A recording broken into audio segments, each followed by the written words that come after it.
this summer I managed to tan a beaver tail and it turned out really nice.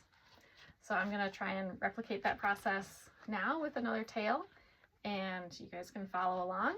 And as long as it turns out this nice, I'll compile all the information and videos into one and post it on YouTube as a tutorial. So hopefully you'll be learning how to tan tails at home using just a few things that are fairly easy to find. Pickling lime from the grocery store, and black tea, also from the grocery store, and then oil, and not necessary but nice, a leather cream conditioner, and maybe some vinegar.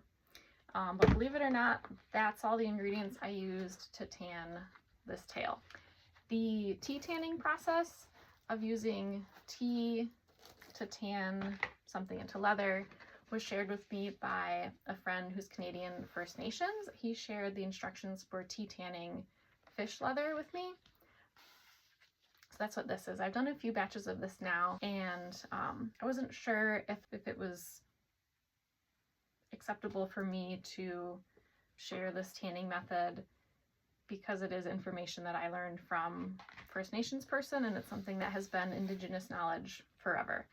But I did check with him, and he said that the information was shared with him with the intention of it being shared with others. So with his blessing, I'm sharing the process with you guys and how to tan beaver tails.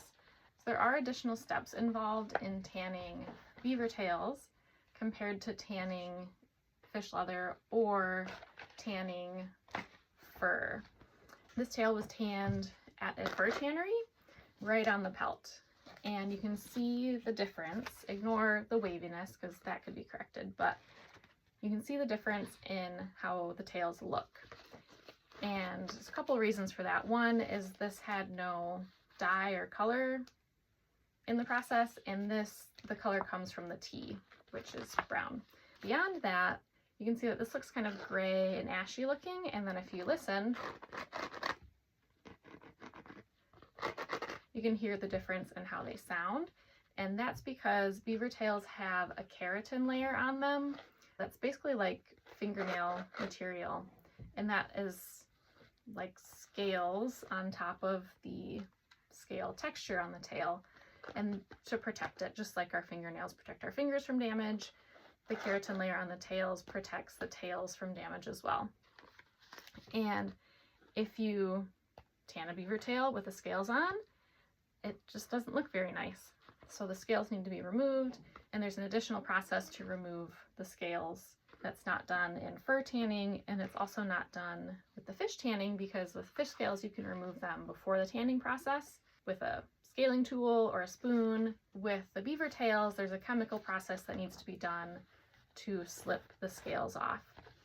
And that process is very intentionally not done when fur is tanned, because that would result in slipping the fur off of the hide. That process is done when a hide is tanned into leather. So if someone's tanning a deer hide or a cow hide or anything that's going to be leather, there's a process done to slip off the layer that has the hair on it.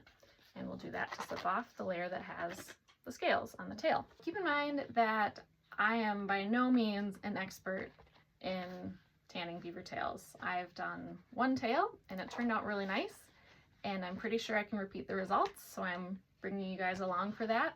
So if you have any knowledge to add, comment, and I'll be happy to learn from you guys too.